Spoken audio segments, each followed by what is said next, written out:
Can you hear Daisy barking?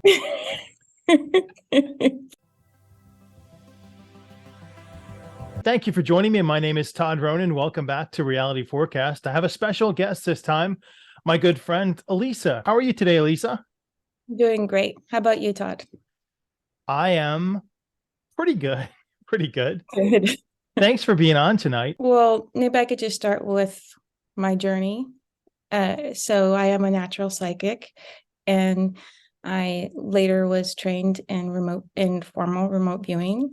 For some people, they believe that structure is Mhm. best for gathering information. For me, it doesn't really work that way. It's better for me to have that structure there, but to modify it and go a little bit freestyle. So the difference for me between gathering just that psychic information, the information from energy from other side, um, and doing a remote viewing session is, I'm usually given a target or a specific place. And whenever I do a psychic reading, I just allow that energy to free flow and direct me. And you get more direct information, usually, probably from people when you give a reading for them. It's more personalized. Yes, but I do make sure that they understand that I am a medium because it's important that the person who is going to have the session is prepared to sit with somebody that can provide messages from the other side. That emotional impact can be life-changing. And even though they might think they're ready, oftentimes they're not. It is a very spiritually and moving experience. You're not used to getting that emotion from them. You're not used to getting that feedback from the other side. So I always, preface my readings with, make sure you understand that I'm also a medium. I'm not going to filter those messages, and I'm just going to allow them to flow through. I'd like to have people get in touch with you for reading for themselves. So can you give an idea of what types of spiritual readings and what type of services that you do currently offer? Sure. So I'll do a short personal reading for an individual. It's approximately 25 minutes long. And then I do a longer extended one that's just shy of an hour. Um, I also do personalized remote viewing sessions where they just allow me to view them, view their energy. And I'll send them my documents, an audio link, and then they can schedule time to speak to me personally with any questions that they have. Yeah, and I can't stress this enough how valuable that is to actually hear you give your insight. And so you send people an audio recording of that session and they can listen to that over and over and over again. And then you're actually offering like another 15-minute chat with you to kind of decompress after they've listened to that audio recording. Yeah, one thing I don't like about other people that offer readings is when they say you can only ask me 3 questions. You only have this. Right. And I don't do that. So I make sure that if a healing needs to be done, I offer the exercises, and I make any type of remote healing, available to the individual right there with that first session.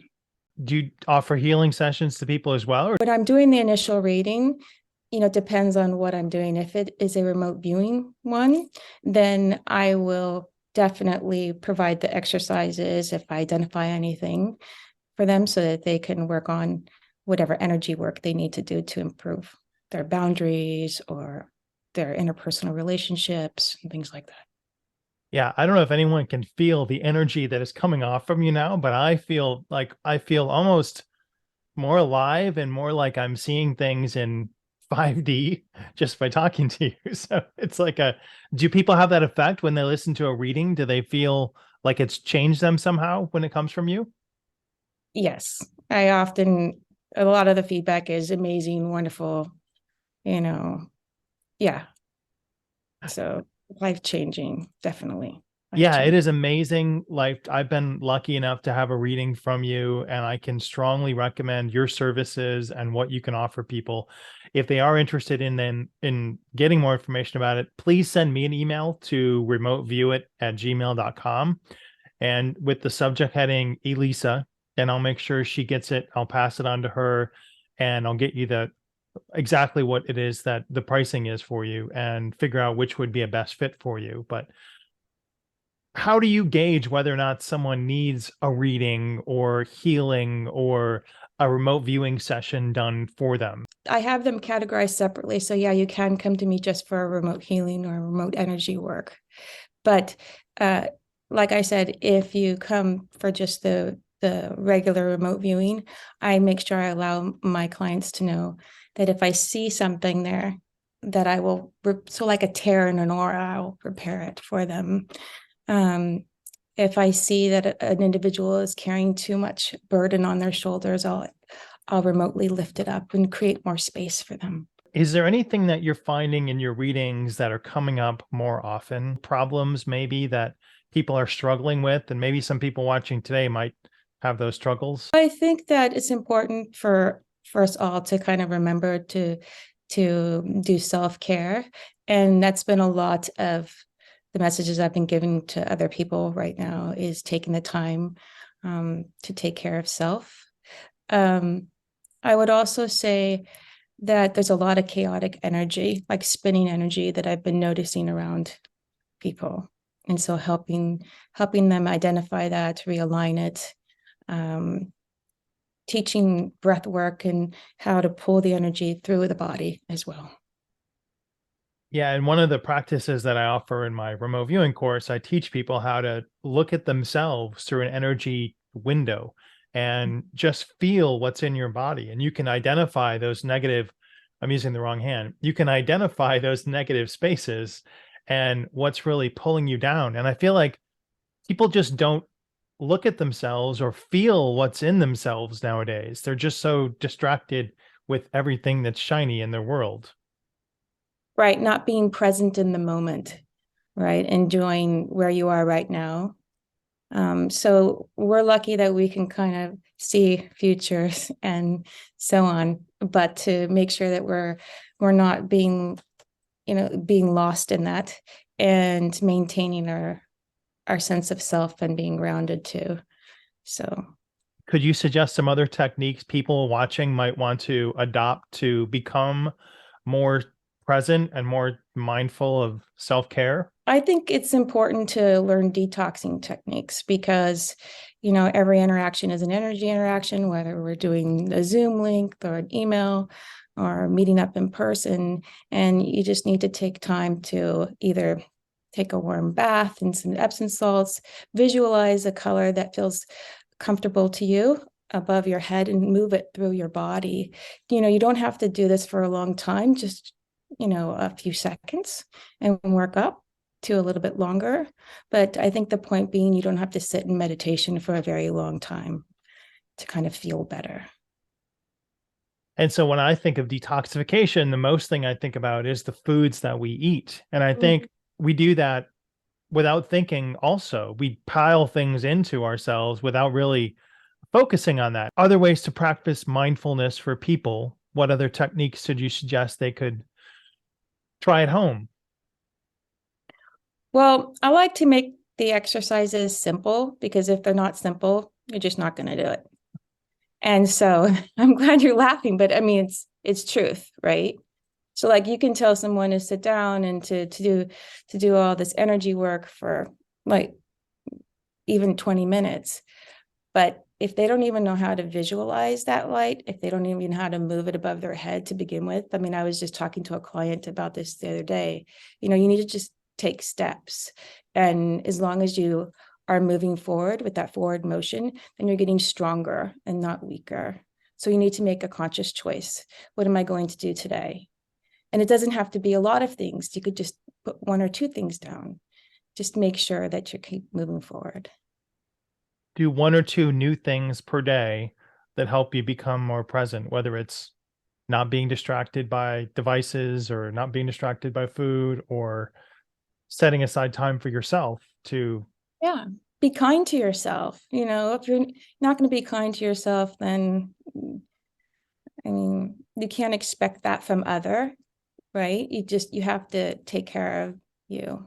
Do you offer any past life regression services for people, or do you think that No, is I have done past life regression services for people. It's not requested very often. What I sometimes when I run into readings, questions I'll get are, especially as a medium, are the spirits or the energies from other side, somebody that I've interacted with in another lifetime. And so I'll try to help connect people with those answers. I sometimes feel like we get bogged down with that too, trying to think about who we were in a past life or what star groups we're from. And it's another distraction by not helping you be in the moment. It's Right. It's illusion too, right? Like we were going to talk about illusion at some point, maybe in the future. But yeah, there's a lot of that around. But if you stay more in the present moment, you can see the difference. People out there that are interested in harnessing that intuitive ability, trying to work on that. And so just paying close attention to those messages and deciphering the language of energy. Can you talk more about what you mean by deciphering the language of energy? So, well, um, determining what a yes or a no to yourself would mean. For me, I feel a chill. I know another person that feels a tickle. But you have to learn, what is this yes? What is this no? What is a confirmation of yes and no? I would advise people who are interested in sharpening that intuitive ability to kind of pay attention to any sensations that are happening in their body and notice if they're asking a question or they're hearing a question. And, is their body responding to it? And so just being more self-aware. Yeah, I had a kinesiologist, health food supplement woman that I used to work with in Michigan, and she would always say, you can find out if that's good for you by holding it up to your chest and then extend your arm and see if I can push your arm down. And that was her, response. So she said, here's a bag of potato chips, hold the potato chips, and your arm would go down very easily. But hold this B12 and I can't push your arm down. That is your body telling you, yes, you certainly need more B12 in your life because you're not getting it. So if we recognize our own body language and like energy language, then we're able to be more empowered in our daily lives by answering these simple questions for ourselves. Like, is this the best course for me? Is this the best path for me? What are the signals that your body gives to you? Because it's unique, across the board for everybody. Kinesiology is not something that everyone uses. I've tried to help, as I said, some of my clients increase their ability to understand the language of energy. The ability to know what path you're on is kind of something that we get asked a lot in the remote viewing field. That's a good valuable tool with remote viewing too, because you know what the unknown is, but it's an unfiltered truth with remote viewing. And I always say remote view with your heart, because that way your truth filter is on. You're not going to have biased information when you remote view because it's the absolute truth. When you channel somebody, or when you talk to someone from the other side, can you explain to the people that are watching what it's like? Is it like a conversation, or is it? It's a conversation. For the most part, it is. If I was doing a session with, I'll just put a name out there, her name is Jane, I would just say, okay, I'm going to go to Jane, her energy. And then usually as I'm doing the session, if there's anyone linked to her on the other side that wants to step forward, they will. And, I'll see it. And then there's usually a priority, like the one individual is able to communicate it a little bit easier than another. And so I identify that, person, male, female, is it on the maternal, paternal side? Sometimes I feel the tragedy of the death from them. Is there a message that they need to know and hear? Or are they just a guide for them that they need to just have this knowingness that they're there? And I often will suggest the optimal times to contact, if they're interested in increasing that line of communication. And so I'm able to kind of give a guideline for the clients so that they could increase that communication. The type of people that usually come to me want that. They want to, like I said, increase their intuitive abilities, work on their energy. They don't just want to have a reading and do nothing. They want actionable results. As you know, I work with corporate clients too, and do hiring recommendations for individuals and screen employees. So it's very action oriented. We miss that connection that we had with our loved ones, and to be able to dial that open again is beautiful and amazing. Yeah, I did a lot of that also with missing persons too. And so some of the other work that I've done. Is that sometimes through mediumship or remote viewing or psychic intuition, or I've done it each way and a combination. people want to get in touch with their own spirit helpers and their guides? Are those relatives or are those other entities surrounding people in your experience? I would say the majority of time that I come across it, it is a loved one or somebody, whether it was a relative or somebody very close to the individual who's passed.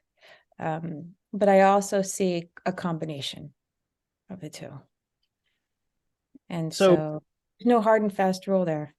okay, there's no real answer to that then. It also depends on the person, how open they are to when I look at them in their crown, how, if they have allowance issues or if they're very receptive and they have a good connection to higher self. Thank you. Thank you, Todd. Well, if people want to get a reading from Elisa, they can go ahead and write me at remoteviewit at gmail.com, or they can go to my website, RealityForecast, and send me an email saying Elisa reading as your subject line, and I'll get you in touch with her so you can have a personalized recording reading from Elisa. Elisa, it's awesome to talk to you. Thank you so much for spending your time with me tonight and sharing your story with the people out there. It was fun. Thanks for inviting me.